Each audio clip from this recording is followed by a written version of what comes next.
human machine. The quote I chosen for today's class: "Thus the gravest foolishness of the intellectual animals is to believe that they are doing things when indeed they cannot do anything. They are simple human marionettes moved by unknown forces." So we talked a little bit about this last week. We know the unknown forces, the various egos, the various elements of our subconscious.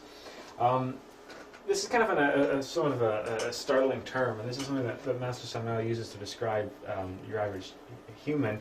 He refers to us as intellectual animals, the idea that the true human being is one that's fully spiritually developed. So until we reach that level, we're just simply, we are mammals. We're, hairy and we breathe and all that kind of stuff. We're composed of physical matter. So that's why he refers us to intellectual animals. The difference between humans and animals is we have the intellect, which of course gives us the free will and the various things that come along with that. And we'll be examining that concept a bit later on in the course itself. So what he's talking about with this particular quote is we like to think that we're in control, that we know what we're doing, where we're going, and all that kind of thing, when in the end we really don't have the willpower that we think we do. We really don't have the free will that we think we do. We're just simply puppets dancing to the puppet master. The puppet masters, of course, being the various egos in our subconscious. The five centers. Inside each of us are five centers of activity which are responsible for everything from our thoughts to our emotions to our movements to our instincts. They're like almost like little computers or little machines that drive our entire system. These centers consume various energies within our organism, which is just like any motor or any vehicle or any engine or any kind of machine is going to need some sort of a fuel. For example, if we have like a car engine, that's going to consume fuel in order to run, in order to perform work. The various centers that we have in our bodies, they all feed off different types of energy, and that's what we're going to look at today.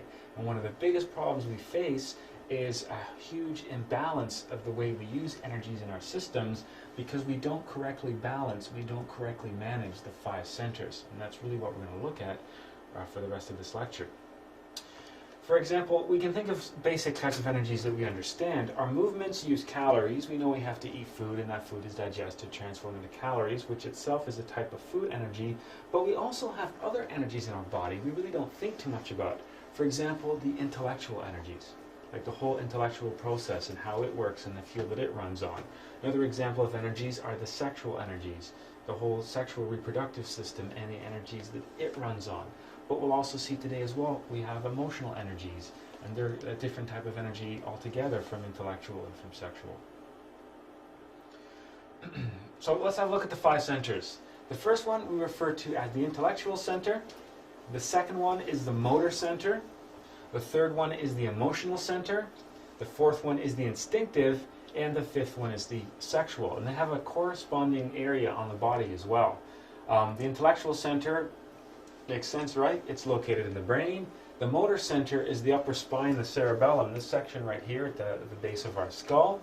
The emotional center, that's the solar plexus, that's right here. And we can probably relate a bit about that. Think of when you're really upset or really emotional, one of the first things that gets affected is the digestion, because that's where all that energy is located in that particular region. The instinctive center is located in the coccyx, the tip of the tailbone, and also shares some similarity with the adrenal glands. And we can kind of think about the fight or flight instinct as a type of instinct, and the adrenal glands, of course, are dumping adrenaline in the system and that kind of stuff. That's where that's located, and that obviously, right? That's kind of the obvious one. Now, these are what we call the five inferior centers. Everybody walking around has these five. But there's also two higher ones that we can develop, something called the superior emotional center and something called the superior intellectual center. And we'll look at those later on today, but everybody has these five, but there's also two additional ones that can be developed. We kind of have them, but they're kind of latent. We don't really use them. And one of the goals in these studies as well is to develop the superior emotional center and the superior intellectual center. What we'll see today, the superior emotional center and the superior intellectual center, they're tools of the essence. They're tools of the consciousness, while these really become tools of the ego. So when we start eliminating ego and developing our higher self, developing our consciousness, then we start being able to access the superior emotional center and the superior intellectual center. We'll talk more about that as well. Now, the intellectual center, let's start looking at each of these in detail. The intellectual center comes as no surprise. This is the source of ideas, thoughts, all that kind of stuff. And the intellect itself, of course, is extremely useful. We use it all the time. It's needed for all the activities of the day, to communicate with other people, to plan, to do our work. We use the intellectual center all the time. It's a very necessary thing. When we have a thought, when we have an idea, if we're thinking of something, planning something, we're using the intellectual center. Okay, and that's something that we need for everything that we do in our course of day-to-day activities. Thoughts drive daily activities and the overall scheme of one's life. And we've been talking about the idea that we have about 30 to 40,000 thoughts a day. So the intellectual center is very busy. It's like an engine that's constantly revving really high, producing all kinds of thoughts and ideas and that kind of stuff. And it's those thoughts and ideas that do drive our daily activities and do drive the overall schemes of our life, what we're going to do, how we're going to do it, planning for the future, all that kind of stuff. But interestingly enough, as fast as we think of this is, we talk about thinking fast on our feet and all that kind of stuff, as fully aware we are of all those various thoughts, it ends up being, and this is an interesting thing, the slowest of all the centers. The one that we rely on the most, the one that we're most familiar with, that ends up being the slowest of all the 5 centers. It processes information much slower than the other centers do.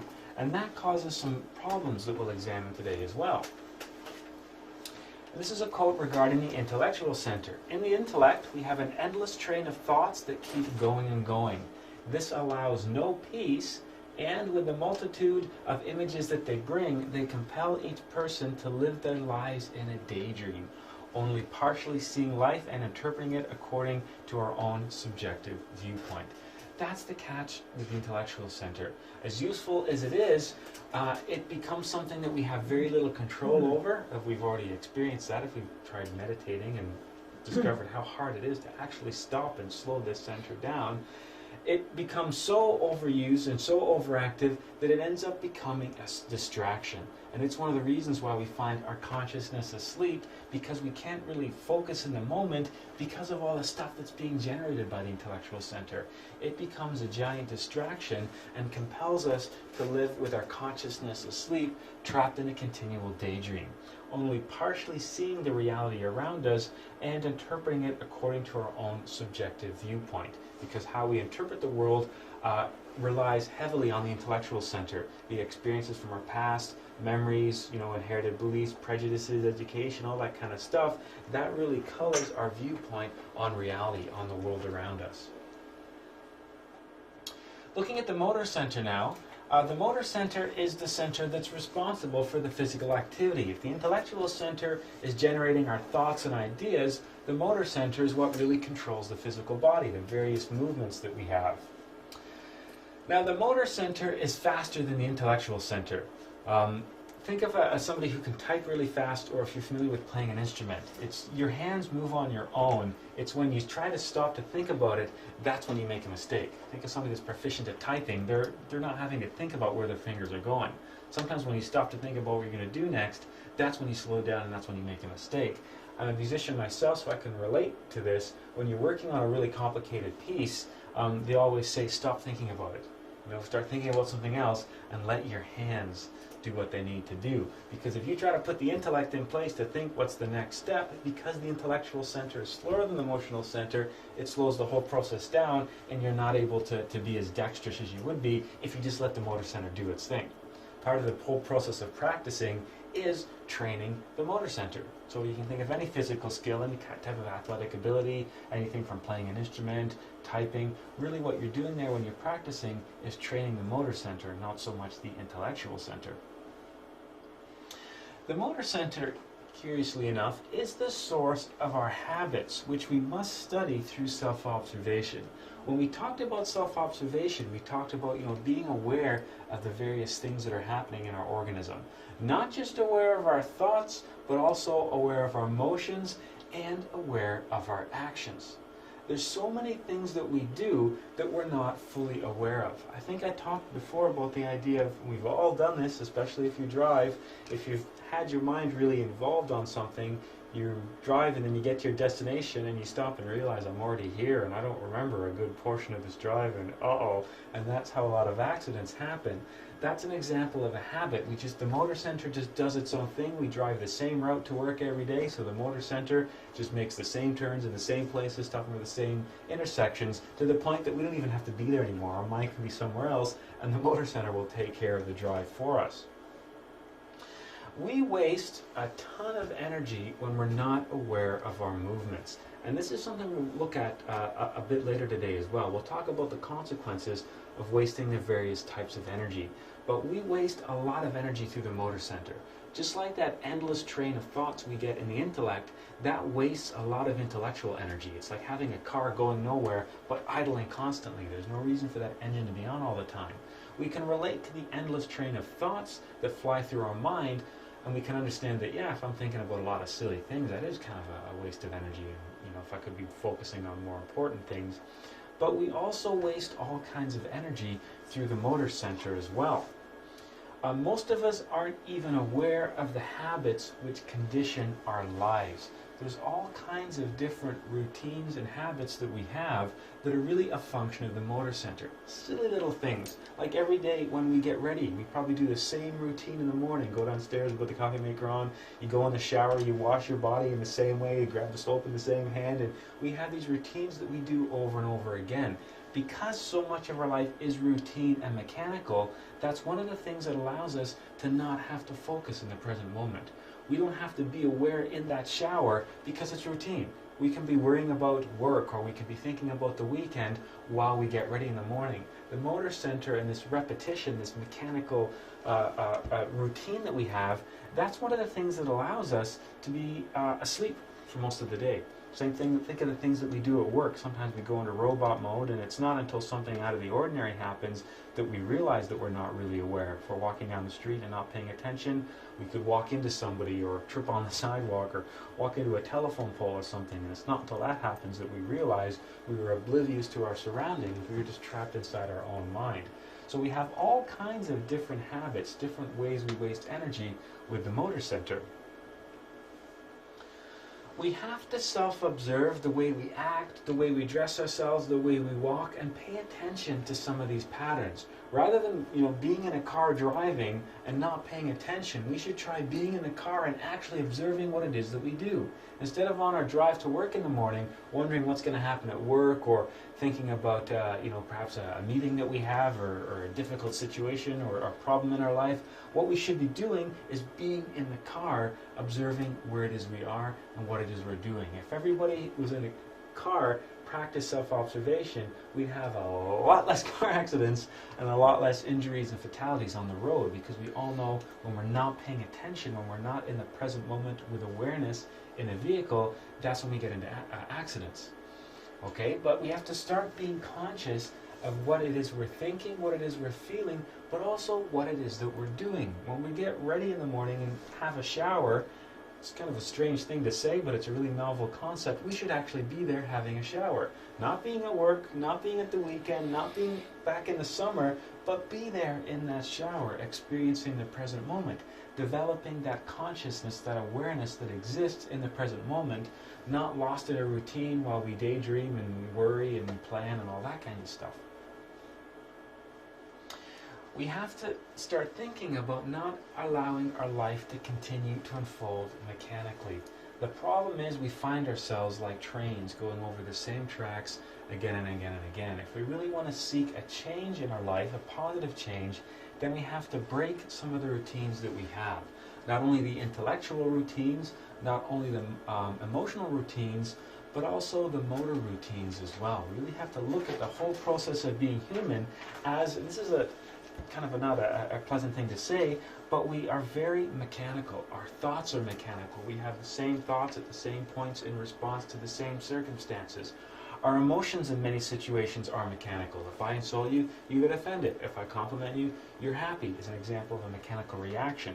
It's not just emotions and the thoughts that become mechanical, it's also our physical activities. Think of everything that we do from we get up until we go to bed. In some cases, it's just one giant routine after another. We're like a train going around and around on the same set of tracks. We should try to observe our movements when we become excited and notice how they differ from when we become depressed, when we become angry, fearful, that kind of stuff. What we'll eventually discover when we start working with self-observation is that these thoughts that we have are related to the emotions that we have and are related to the actions that we have. It's like a package. For example, let's say when we're worried about something or nervous, biting our nails or wringing our hands or tapping our fingers or drumming our feet, that's a package. Okay? These are all things that are related to a state like being depressed, fearful, or angry. When we're really happy, there's something that we do physically. There's sets of thoughts that we have, there's sets of emotions that we experience, but there's also actions that we do. And it's funny, we not only have these, thoughts and feelings that define our personality, we have actions as well. You can spend a little bit of time with people and you can get to kind of see the different actions that define who they are. Whether it's the way they sit, whether it's the way they hold their hands, whether it's, little things like what you're doing right there. There's all these things that are, we're not saying that they're bad, they're just saying that there's patterns. There are patterns that are related to our thoughts and they're related to our emotions. So not only do we react to life with various thoughts and various emotions, we also react with various actions as well. And when we go back and look at those actions, what we'll discover, and we'll look at this later on today when we talk more about the energies, that's wasting various energies as well. Sitting there nervously tapping your fingers or drumming your hands, that's using energies. And energies that are then feeding into the thoughts, that are keeping the thoughts racing, that are keeping the emotions racing. It's all tied together. So looking at the emotional center now, the emotional center is an interesting one because it receives impressions from the exterior world. The emotional center is located in the area of the solar plexus, right where our belly button is. And just like when we were in our mother's womb, we received everything through our umbilical cord. We received all our food, our nourishment, everything came through our umbilical cord. Well, when we leave the room, leave the womb, and the umbilical cord is physically severed, at a different level, that's still the receptive area of our body. It's very sensitive to the exterior world. We've all probably been in situations before where you walked into an environment and just know that something's wrong. You just know you don't want to be there, you just know it's not a right place. In many cases, that relates to the emotional center. Okay, people that can receive impressions, people that are psychic, are usually working with an overly developed emotional center. They're able to gather a lot of information. It's almost like an antenna. It's almost like our receiver that picks up all kinds of information about the exterior world. If you've ever been somewhere that's been really unpleasant, a place that has just been not a very pleasant place, or there's been people there that have been very negative, it's not unusual for the digestive system to be upset either because of the activity that comes through that center. This is another way that we waste a ton of energy. As humans, we find ourselves being addicted to emotional energies. Okay, we have these thoughts that run in every day, and the thousands of thoughts a second. We have all these different actions we use to waste energy. But the emotional center, we waste energy through all kinds of different activities. For example, movies. As we're watching a movie, as we're enjoying that movie and getting caught up in that action, that drama, we're using emotional energy. Okay, watching television, going to see sports events, going to music concerts, these are all things that allow us to use the energy of the emotional center. And it's almost like if we spend a lot of time, people that get really angry at sports events and get caught up in the drama and yelling and screaming, they're using that emotional energy. People that sit around watching movies, identifying with the actors and crying along with them, they're using emotional energy. And what we're doing while we're using that energy, thinking back to last week, is the problem here is we're feeding the various egos. So if we like, watching a lot of horror movies and violent movies, and we're watching all those scenes of revenge and all that kind of stuff, you're basically feeding the various egos that are associated with that. Just like people that get involved in, boxing and hockey because they want to watch the fights and the violence. That's because those egos that are in them are feeding off of that various emotional energies. Okay, so we can think of activities like movies, TV, watching sports. The reason why they're so popular in our society is they artificially stimulate the emotional center.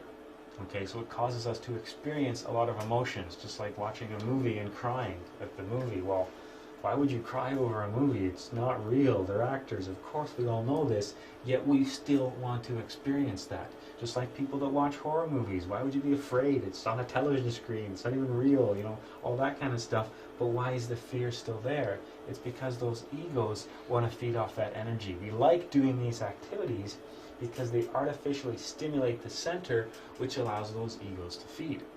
Just like with the intellectual center, sometimes worrying is a product of the intellectual center. When we find ourselves worrying about things and we start ruminating and we get those thoughts, get caught in that vicious circle of worry, what we're doing while we're in that is we're feeding various egos associated with that whole process. Emotions have enormous power over us, and in many cases emotions can override thought. And that's one of the strange things about the emotional center is the sheer power that's associated with the center. We kind of think of the intellect as being powerful and being the most important aspect, but as we discovered, the intellectual center is one of the slowest centers, and it's not the most powerful. The emotional center is a lot more powerful than the intellectual center, but we don't really give a lot of thought to what goes on and how these energies are used. We've all experienced this before. Anger is an emotion. Okay, that's a really powerful emotion, and when we find ourselves under anger, it easily overrides thought, and we do things that we're embarrassed of or ashamed of, or we say things to hurt those around us. We've all done silly things out of anger that we've regretted, that we look back on it, and once the emotion's gone, we can look at the situation with the intellect and say, oh no, what did I do? Why did I do that? That was silly, I shouldn't have done that. But at the time, the intellect is nowhere in that process because the anger's taken over and it's pure emotion that's calling the shots. Thoughts come and go, but emotions can last much longer. That's why when we start looking at negative emotions like depression, once that sits down, that's like a really big elephant that walks in the room and sits down, and there's no way you're going to move that one easily. Where thoughts can be seen as little butterflies or hummingbirds that just zip around all over the place. Thoughts come and go fairly quickly, but emotions, they last much longer. When an emotion settles in with us, it's hard to move if it's a negative one. What that tells us is the egos that are feeding off the emotional center are a lot more powerful than the egos that are feeding off of the intellectual center. So that's why we have to be really careful, not just observing our thoughts, not just observing our actions, but also observing the various emotions that we have throughout the day and what those emotions are related to. Because what we discover is a lot of the emotions that we feel throughout the day, a lot of them come through external sources. They're not things that come from within. They come from movies and television and reading books and watching sports events, listening to music. These are things that come from like outside of us. These are things that come externally. Looking next at the instinctive center, the effects of this center happen throughout the entire body. This is a really interesting center. Movements from the motor center are learned, for example, walking, riding a bike when we were a child, various forms of athletic ability, sports. These are things that we learn. But those of the intellectual center, they're given for basic survival virtually from birth. You can make a loud sound behind a baby, and that baby turns around to see where that sound came from. These are movements and motions that we don't have to learn. They're basically things that we've carried over from the animal kingdom that are based on survival. This center is incredibly fast. It's also a lot faster than the intellect. It's the source of reflexes. If you're about to fall, your hands automatically come out in front of your face. You don't have to stop, thankfully. Oh no, I'm falling, what should I do about this? Whoa, I've got this hand free, because your face would already be on the pavement at that point. This is an incredibly fast center. A lot of things that we do here, we're not even aware of it. It happens so quickly, that's why we say it's instinct. Okay, various things, a loud sound behind us, it makes us jump. That's instinct. Falling down, putting our hands up to protect ourselves, or something falls, reaching for it to grab it. These are instincts. We can all appreciate how fast this center really is, because we don't even know what's happened until it's over. We don't even know our hands are there until we realize that we've just stopped ourselves from, falling over. Our hands automatically just came out. That's the instinctive center that's responsible for that. So jumping when startled, putting hands in front of you when you fall over, these are all activities that are related to the instinctive center. We have various instincts. There's a lot programmed into us. A basic survival instinct, a self-preservation instinct, sexual instincts. What we see is a lot of the instincts that we have are basically borrowed from the animal kingdom. For example, when an animal's hungry, it will seek out food to feed itself. When an animal's thirsty, it will seek out water. An animal will always act to defend its young. When cornered, no matter how small the animal is and how big the attacker, an animal will always attempt to defend itself. An animal will always know at certain points to go out and procreate to continue the species. So these are things that we share with the animal kingdom. The problem is, though, once we come into the human kingdom, and we'll look at this in a couple classes, once we bring along that free will, something really strange happens to a lot of these various instincts. They become almost perverted or corrupted, in a sense, by the ego, and a lot of the problems that we see stem back to these various instincts. For example, when we overdo the instinct of fight or flight to protect ourselves, now we get aggression and violent behavior. When we overdo the instinct to procreate the species, now we get pornography, lust, prostitution, and that kind of stuff. When we overdo the instinct to feed ourselves, we get into gluttony and the various forms of addiction and alcohol and all that. So a lot of the negative characteristics we find in our humanity relate back to corruptions or perversions of the instincts that we have from the animal kingdom that are given to the ego. So when the ego takes over them, because we have free will, we're able to take these to various extremes. Consequently, the negative aspects of the instinctive center are a lot of brutal subhuman instinctive forces, and these things become a real problematic. And we have to pay a lot of attention to what's happening in the instinctive center, because there's a lot of work we have to do to comprehend and eliminate a lot of these, what I'm going to call subhuman instinctive forces. Why? Because this is where the source of criminal instincts come from. A lot of criminal behavior. Fear is another one. Like when you think of people who are afraid of public speaking, is like the number one fear for all of humanity. We share that.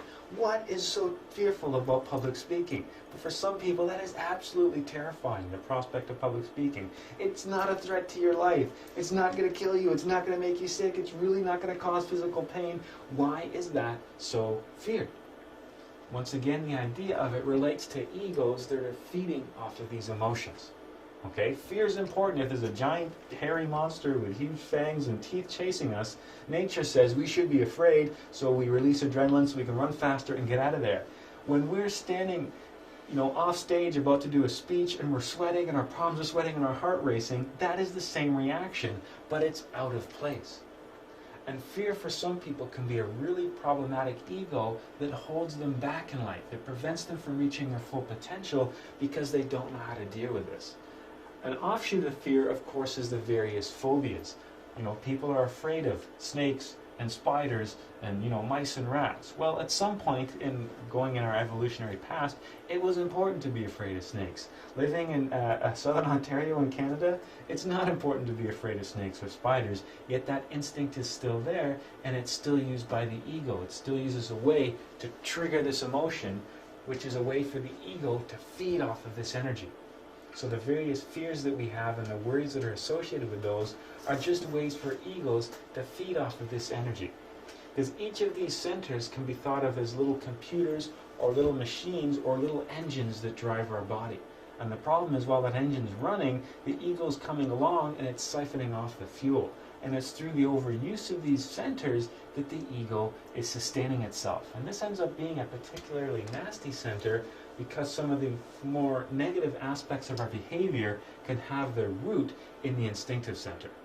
Okay, so the centers, they have positive attributes and they have negative attributes. The positive attribute to the instinctive center is it will stop us from falling and that kind of thing. The negative aspects is that's where our fear of public speaking is. Or, perhaps people are afraid of being alone, so make, not necessarily good decisions regarding significant others in their life. Or, people are afraid of all sorts of strange things that hold us back. And that's why part of self-observation is having a look at this as well. What really are the things that we're afraid of? What are the things that are holding us back? Next we'll get to the sexual center, and the sexual center, believe it or not, this is the most powerfulest one. This is the fastest of all the 5 centers, and this is the most powerful of all the 5 centers. And when you think about it, that makes sense, because this is the center that contains the powers of creation. A thought is an interesting behavior, an emotion is an interesting behavior, but the actions of the sexual center have the ability to create life. The sexual center ends up being the nuclear reactor of the human organism. This is the powerhouse, this is the power plant, and this sexual center supplies the energy which enables the other 4 centers to run. It's the giant, power plant at the top that provides the electricity to run the other 4 motors. So this is the source, curiously enough, of all the energies that we find in our body. It ends up being the most powerful center and the fastest center, and when we think about it, that makes sense, because through this center we can create new life. We can have all kinds of thoughts that can spawn all kinds of ideas. We can have all kinds of emotions that can lead us different places, but this center can create a brand new life. The energies contained in this center are extremely powerful. You can think of it as, like I said, a nuclear reactor. It contains very powerful transformative energies, and we'll look at that whole process a bit later on in the course. Sex is necessary for spiritual development when used correctly, but the egos often use the center. Just like every center has a positive aspect, it can be used in a positive way, but when given to the ego, it can be used in a negative way. The obvious positive aspects of the sexual center are, creating life and that kind of stuff. But when the egos use that center, then we start seeing all the strange behaviors that result from things like sexual abuse, sexual fantasy, infidelity, sex crimes, that kind of stuff. So there's a lot of negative aspects that relate to the use of this energy as well. If we have an ego that gets really addicted to this energy, that's when we find people, for example, having problems with something like viewing pornography. I didn't even realize this until a little while ago, but actually pornography is addictive, and they have support groups for it and all kinds of stuff now. That's an example of people that get addicted to the sexual center. I know of a close female friend whose husband basically sits on the computer all day surfing pornography. That's what he does for a large portion of his time. That's somebody who's developing some strong egos around this particular center, and those egos are feeding off of that energy, so he's viewing his pornography, which is stimulating the center, which is then allowing him to feed those particular egos. The same thing we find when people that they can't be happy in a relationship. They're constantly with different partners all the time. These are people that have egos that they're trying to feed through this particular center. The problem with this center is because it's so powerful, the egos that we have feeding off of it are extremely problematic.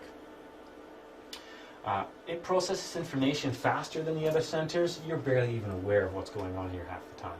This happens so quickly and so powerfully, you're barely aware of any of its actual actions. Because this is the most powerful center, the sexual egos, the egos that we have associated with the sexual center, they have enormous control over someone. They can even enslave them with their compulsive desires, which is a bit of a bold statement to make. But marketers have known this for decades now. That's why sex sells. That's why sexual imagery is related from selling everything from, obviously obvious things like clothing to cars, but they put sexual imagery in the strangest stuff, whether it's selling soft drinks or underarm deodorant or whatever, there's sexual imagery. Walt Disney movies, it crops up in all kinds of places. Why does that happen? Because we don't even know what's going on. Because the sexual imagery speaks to us on such a deep level and happens so quickly that using the right imagery, they spend billions a year on this because it's proven again and again and again that sexual imagery, you stimulate the sexual center and you're going to get a response. You show an ad for a car, you show it to people and hook their brains up to like an EEG machine, something that measures brain activity. Show them a commercial for the car, you get a various response. If you're dealing with a male population, show them that car with an attractive woman laid across the hood, and of course lights go up everywhere, and there's a lot more interest. And that's been proven decades ago that sex sells for both males and females as well. So this idea that this center is very powerful and has enormous control and is even capable of enslaving ourselves to a certain degree, that's something that's, you can drive down the road and pass probably the first billboard you'll see, and you'll see evidence of this. It's actually all around us all the time, and it's becoming even more and more pervasive in our society. There's more and more imagery when we look at media, when we look at television, when we look at what we're directing to our children, when we look at the images that we're sending to the young people, when we look at what's happening with younger and younger children, and how we started this strange trend of sexing up children that are younger and younger. That's all a result of the center. That's all a result of those egos feeding on these various energies. Now, there's a relationship, as I've been talking about, between the egos and the 5 centers. If we can imagine ourselves as a marionette, as a puppet, we have 5 strings coming off of us that are controlled by the puppet masters. Those 5 strings are the ego and the 5 centers. The 5 centers are the way that the ego can interact, control, and influence us. We've talked about the idea that we're under the illusion of control when really we dance to a different piper. It's the ego that we're dancing to, and how the ego controls us is through the 5 centers. The ego manifests within and controls the 5 inferior centers. So they're almost like a way for the ego to get into our organism and control and influence us. So we talk about the idea that we're like a small ship tossed about on the stormy waters of the ocean. We simply go where the winds and the waves direct us. The egos create the winds and the waves, and how they manifest in our body is through the 5 centers, through our thoughts, emotions, actions, instincts, and the sexual center itself. That's the 5 little buttons the egos have in order to control our actions and influence the course of our lives. Therefore, we have to study the ego in all 5 centers. We have to see how they use each particular center. We talked about the idea of self-observation, becoming aware of what we're thinking, but now we have to extend that, be aware of what we're thinking, how we're feeling, what it is that we're doing, and in some cases, the whole package, everything that's happening in each of the 5 centers, and how it influences everything that we're doing. And it's something that we have to really pay attention to. For example, let's say I'm driving in a car down the road, and it's in the summer, and it's up near the university, and there's an attractive girl on the side, and I do one of those head-turning things. There's a whole course of reactions that led to that. There's a whole course of egos that led to that situation. So I look at that attractive girl, and then I start thinking, I start fantasizing, I start imagining. That's that one ego using all those different centers. It used the motor center to turn my head. It used the intellectual center to plan, to fantasize. It uses the emotional center. It uses all of that stuff. To dissolve the ego within ourselves, we have to study its function in the 5 inferior centers. It's not really just the thoughts. We can always spend too much time on the thoughts. We forget about the emotions. We forget about the instincts. We forget about the relationship with the sexual center. The faster the center becomes, the more harder it is for us to figure out what's actually going on there. And many times we'll see that there's a relationship here. We'll be feeling a certain emotion, which will generate certain thoughts, which will produce certain actions. We can all see this in people we're familiar with. You can look at somebody that you know really well, you just know that they're in a good mood or a bad mood, just by their posture, their body language, the way they're talking, the inflection in their voice. So when we think of something like being depressed, it's not just an emotion. It's an emotion plus a range of thoughts, plus a range of actions. It has a root cause. It's related to a various center or other. When we talk about self-observation, that's the whole picture that we're going for. It's not just, I'm feeling really angry, but okay, you felt anger. Why? What are the thoughts related with that anger? What is it doing to you emotionally? What is it doing to you physically? Are you wringing your hands? Are your shoulders all hunched up? Is it causing you lower back problems? Is it generating stress? We have to be aware of what's happening in all the 5 centers, because the 5 centers are the way that the ego interacts with our physical body. So when we have an emotion or a thought, or we're in a various situation, we have to check into all 5 of these centers to see what's going on there. Each center, as we'll discover through our own observation, has a complicated set of actions and reactions. And it changes depending on the individual person. We'll all have our own different way of responding to fear. We'll all have our own different way of responding to a happy situation, to responding to anger, to responding to depression. We'll all have our own set of actions and reactions. Part of self-observation is to discover those, because they are mechanical. X happens, A plus B always equals C. We are aware of C, but now we have to go backwards and see, well, what was A and what was B? How did I arrive at this state? And sometimes what we discover is there's a pattern.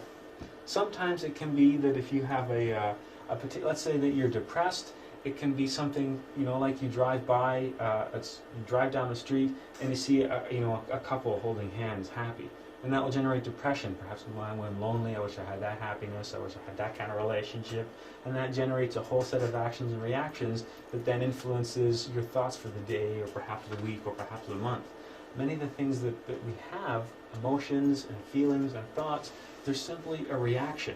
Part of self-observation is discovering that equation, discovering that process, seeing what that action is, observing the reaction, but then seeing all the different things that were put into place to create that reaction. In any situation, you're always asking yourself, what am I thinking, what am I feeling, and what am I doing? Trying to be aware of all of those things. Okay, not just the thoughts that we have, but also the emotions and also the action. We all have various actions that are related many times to the various thoughts that we have and the various feelings. And everything that we do is a complicated series of actions and reactions that all relate to each other. When we look at the 5 centers, we can go even a bit farther, and we can break them down into what we refer to as the 3 brains. We are primarily controlled by 3 centers. You can take the 3 centers and you can group them into what we call the 3 brains, the 3 driving forces of the human organism. You've got the intellectual center, you've got the motor / instinctive / sexual center, and you've got the emotional center. So we usually take the motor center and we group that in with the instinctive, because the instinctive relates to actions, and we usually group that in with the sexual as well. But these are the 3 brains. The interesting thing about this is people typically overuse or waste energy in one brain more than the others. Okay? The way you can look at this, the thinkers, the doers, and the feelers. Okay? And odds are you belong to one of those categories. The intellectuals are the thinkers. They're the people that tend to worry. They're the people that live in the intellectual center. These are the people that would be academics. These are the people that would enjoy reading, learning, taking courses, and that kind of stuff. You've got the motor center. These are people that live in the physical body. These are people that really like physical activity. They like sports. They like working out and that kind of thing. And then you've got the emotional people. These tend to be, now granted these are a little bit stereotypical sometimes, these are your artists. These are your feelers. These are people that would enjoy watching a good movie, would enjoy music, would enjoy going out to an art gallery. The thinkers, the doers, and the feelers. If you're trying to decide what category you belong to, when something negative happens in your life, what do you do? Do you think about it? Do you read? Do you figure out how to get out of it? Do you plot? Do you think? Are you the type of person that would throw something or punch a hole in the wall or want to go for a jog? Or are you the type of person that wants to go and lock themselves in a dark room, put on some sad music, and cry about it for a while? As funny as that is, that's really what a lot of humanity breaks down into. The thinkers, the feelers, and the doers. As a result of that, people are defined by one brain. So if you find yourself the intellectual type, we often say that in our society as a compliment. To say somebody's intellectual is a compliment. I don't mean it like that in this case. Okay? I personally end up being the intellectual type. That does not mean I'm very smart or anything else like that. It just means I overuse this center. The majority of my egos feed off of that energy. I'm not a very athletic, coordinated type person, and I'm not a very emotional person either. I'm a very heavily leaning towards the side of the intellectual. One of my biggest problems with egos, I worry about everything. I'm a worrier. That intellectual process goes on and on and on and on and on. And for an intellectual, worrying is a really big problem. Okay? So people end up being defined by one brain. The problem with that is we're not using these energies in a balanced fashion. Me being an intellectual, me being a worrier, I'm constantly draining the energy from this motor. And eventually that motor runs out of energy and it doesn't function properly. So the intellectuals are the academics, those that are continually learning and caught up in reading and that kind of stuff. There's the motor people, those are people that are into sports, working out, fitness. They're usually very athletic, very coordinated. And then there's the emotional people. They like art, movies, music, and that kind of stuff. People that enjoy sitting around and watching a good movie and getting caught up in the story and theater, those kind of things. Now, they're usually a bit stereotypical. And it's not always to be intellectual. I don't like music and movies because I'm an intellectual, but I'm also a musician. I enjoy playing music. And it's not that I'm totally, out of shape or anything else like that. I do exercise and work out to a certain extent. It's just really this one. I would be like overwhelming this, like maybe 80% this, 10% and 10%. Okay, so it's not that to be intellectual you can't do any of those activities. It's just when you really examine your own life and your own thoughts and your actions, you're going to discover you keep going back to the same center more often than the other ones. That's just because the balance of egos that you have are feeding off of one center more than the rest. What that means is we're not using all those energies in a balanced fashion. So consequently, we find the energy systems in our body in a real state of imbalance. And that has various sets of consequences we'll look at over the course of the next few weeks. We only have so much energy or fuel in each center, and this is the problem. Once we drain that center, it runs out of gas, and it starts trying to take fuel from the other centers. And the problem is, it's like the intellectual center is the gas-burning engine, but the emotional center is the diesel-burning engine.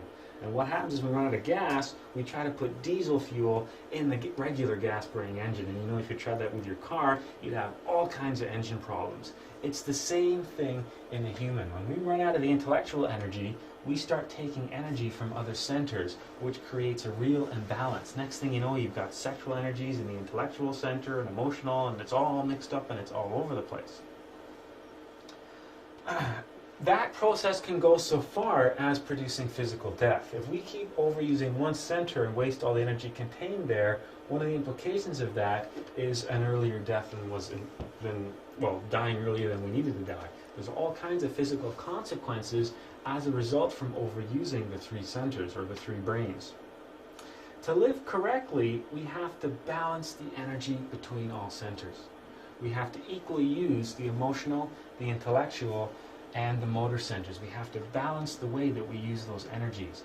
In order to balance the way we use the energies, we then have to eliminate that which creates the imbalance in the first place.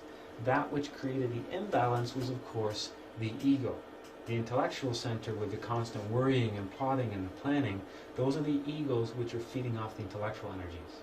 While we still carry those egos, we're always going to be overstimulating the intellectual center. When we learn to eliminate those egos, then we can not use the intellectual center so much and start to live in a more of a balanced fashion, making sure those internal energies are all in the right place and to make sure we're using them in a balanced fashion. Conservation and wise use of energy prolongs life. Many ancient schools knew this. We've all heard the stories about the Tibetan monks that lived to be 200 years old and that kind of stuff. One of their secrets for doing this was they were aware of this process. They knew how to properly maintain those centers. The concept of elimination of the ego was something that they knew and something that they worked with. While they tried to eliminate the ego, they were able to work with balancing the energies and preventing a lot of the physical and negative aspects that come from the imbalance of the energies, from not using the energies properly. We have to study ourselves. Part of this process of Gnosis ipsum, know thyself, we have to study ourselves to see which centers we are over or underusing. Part of doing that is observing the various egos interacting in our physical organism. And where do we find those egos feeding? We find ourselves under a lot of egos that use the emotional center, or are we under the influence of a lot of egos that use the intellectual center, or the motor center? That's something that we have to uncover during that process of self-observation. Examples of consequences of overusing our centers. So let's say we look at somebody that overuses the intellectual center. Well, what we find is, as we get older, we find a lot of mental problems associated with that. Things like Alzheimer's and dementia and stuff like that. That's what happens when we've literally blown the motor of the intellectual center. And we've been overusing the intellectual center for our entire life. That's like overusing a car engine. Eventually the engine wears down faster, and we see all kinds of different mental problems associated with the overuse of the intellectual center. Overusing the motor center, that's actually something that we're familiar with. We can all kind of relate to this one.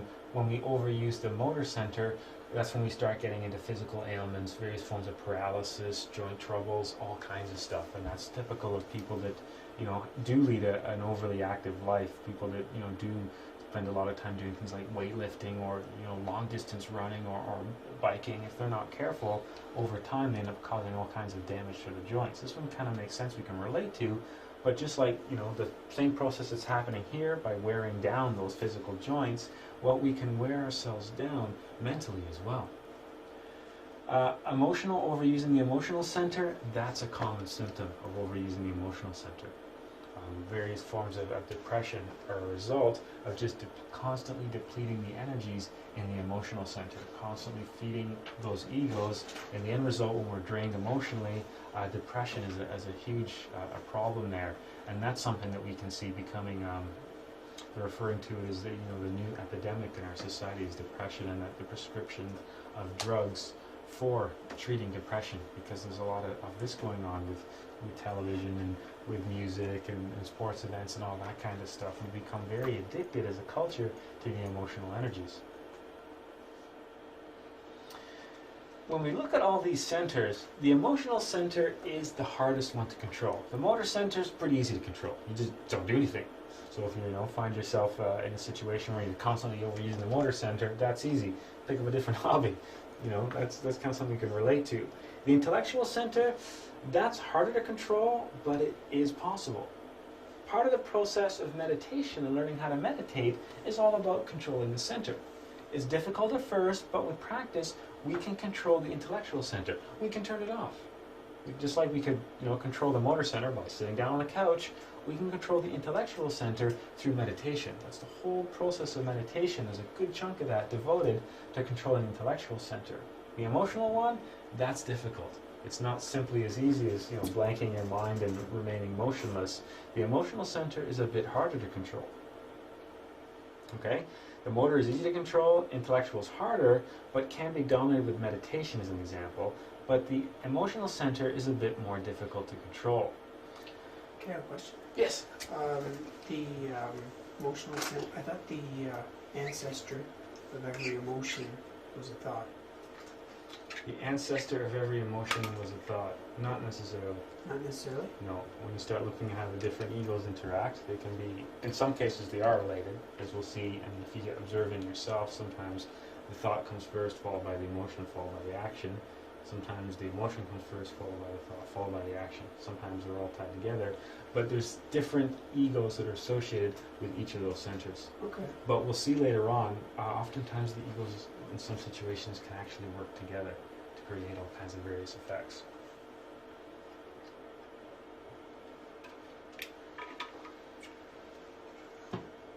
Now, looking at controlling various emotions, negative emotions and feelings, they're particularly difficult to control. We looked at earlier things like depression and sadness, they're really hard to control. That's the big elephant that comes in and sits down, and you really can't move that very easily. What we'll look at is an interesting little story, and that leads to a tip to how we can work with some of these negative emotions, how we can learn to gain control over that emotional center. And you may have discovered some of this on your own. You just might not have realized this is what you're doing. In ancient Hindu teachings, the emotional center was compared to a crazy elephant. Okay, they often called the emotional center the crazy elephant. So when I used the story earlier about an elephant coming in and sitting down, that's actually where I got that from. Now, to the Hindu culture, elephants were important. They were all the bulldozers and cranes of the time, right? When elephant handlers would come across an elephant that was difficult to control, they had a trick. They would place that elephant between two well-behaved good elephants to make it behave.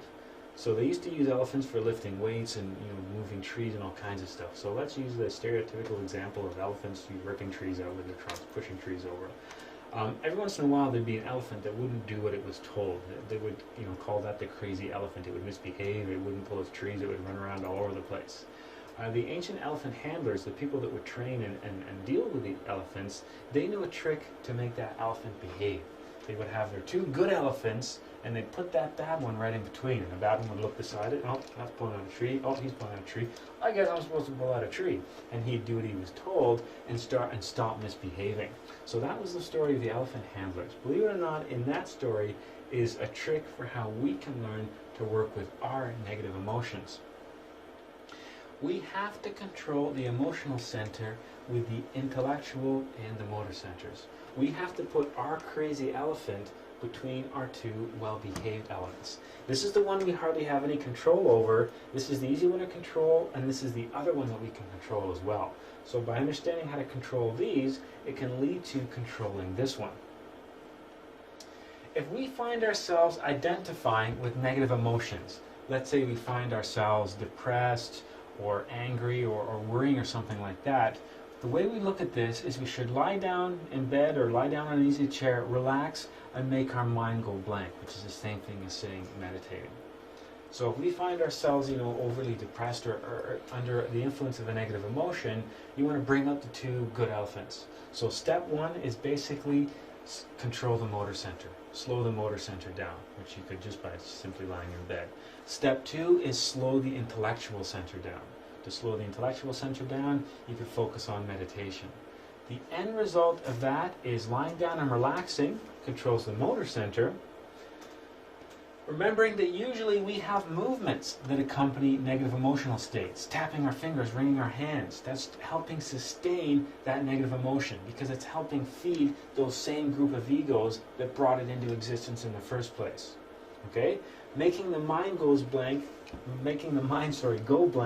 controls the intellectual center because associated with that negative emotion is various thoughts. The end result of these two, and this is a really interesting thing, and hopefully at some point you get a chance to experience this for yourself, this causes the emotional center to calm down as well.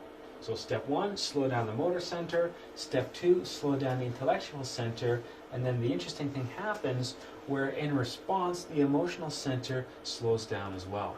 Once you take away the egos feeding through the motor center, pull out the egos feeding through the intellectual center, there's not much left to sustain the emotional center. Okay, so that's a little tip for you to try next time you find yourself in this situation. And we're all familiar with this. The simpler versions of this would be when you're angry, count to 10 or, take a deep breath. Why? What does that do? Taking that deep breath helps relax and slow down the motor center.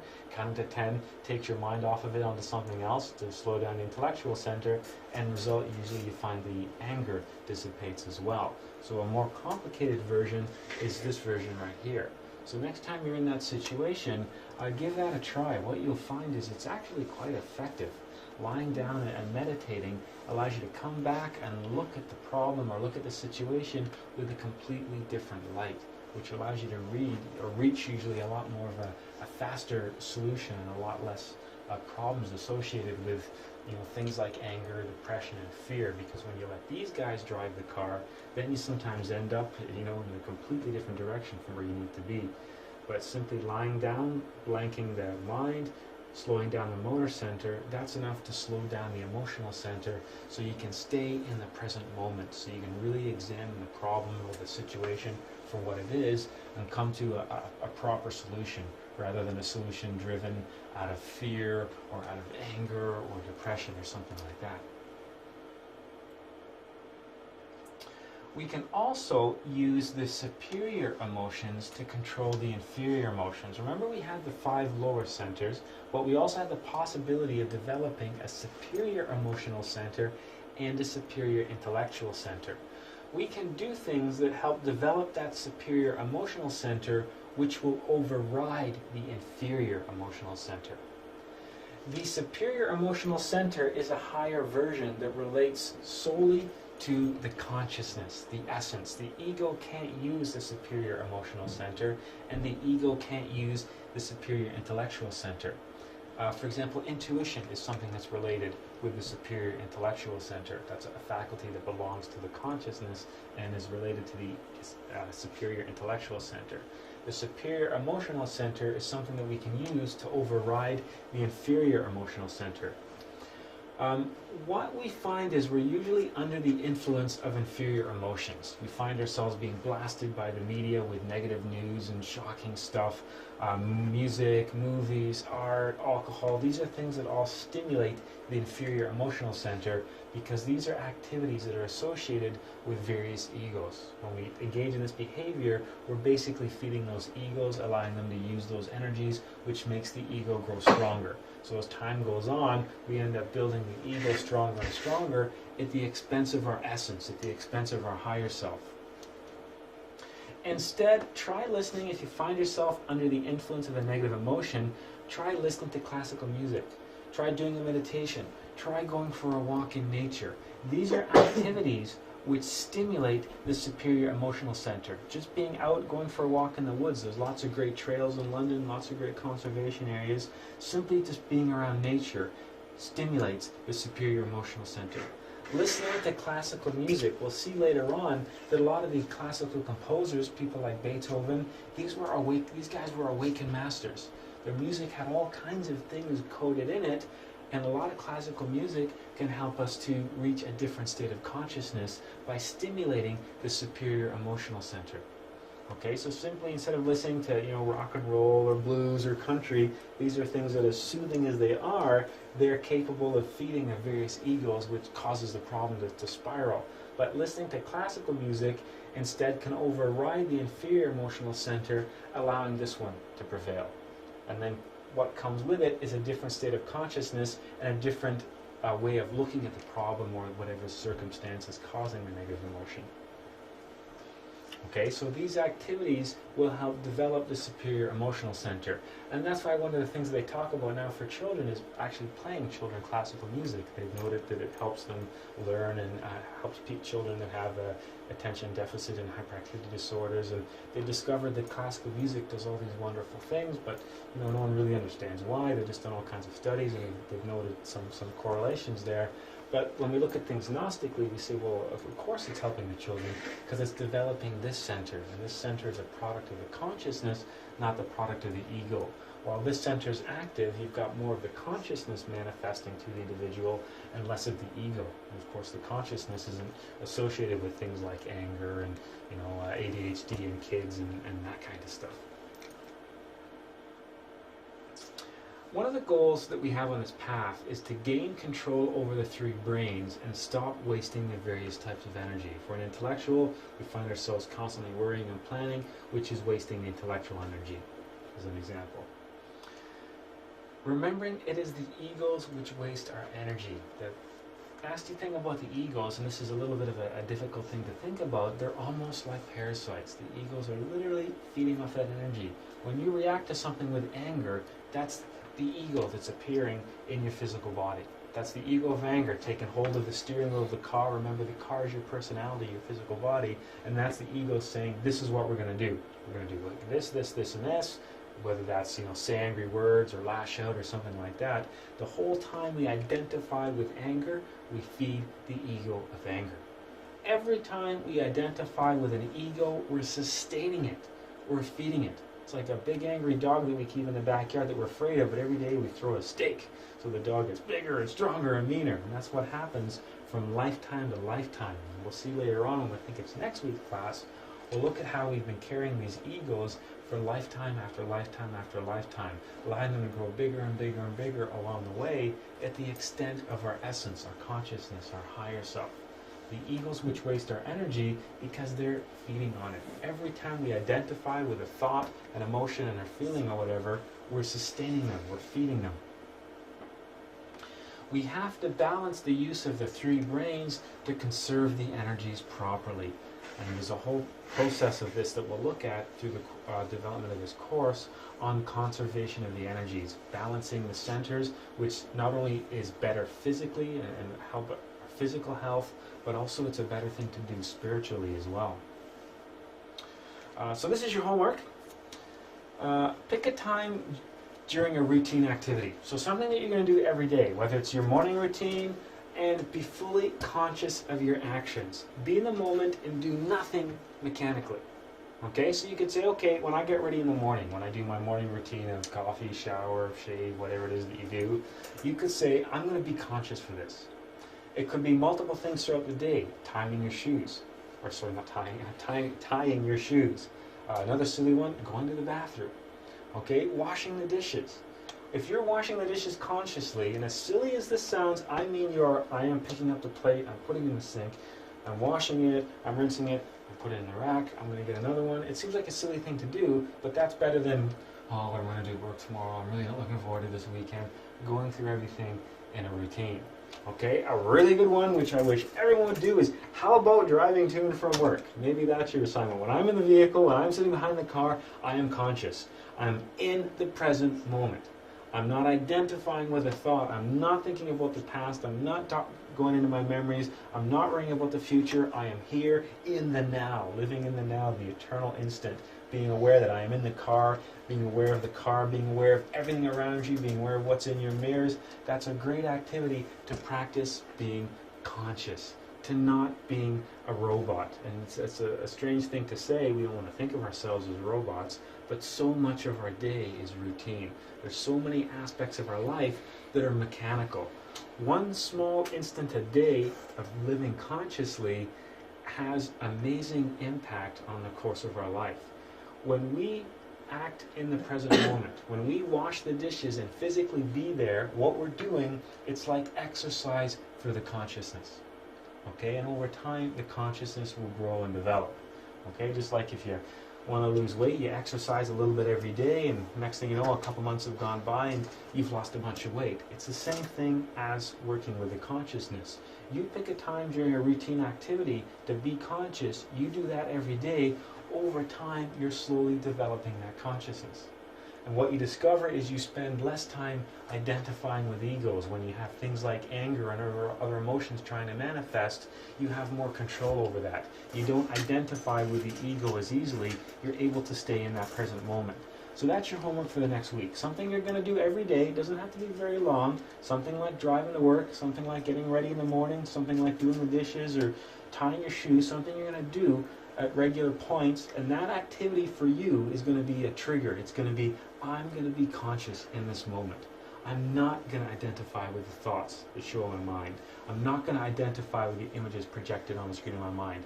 I'm not going to identify with those emotions. I'm going to be here in the now doing exactly what I'm supposed to be doing.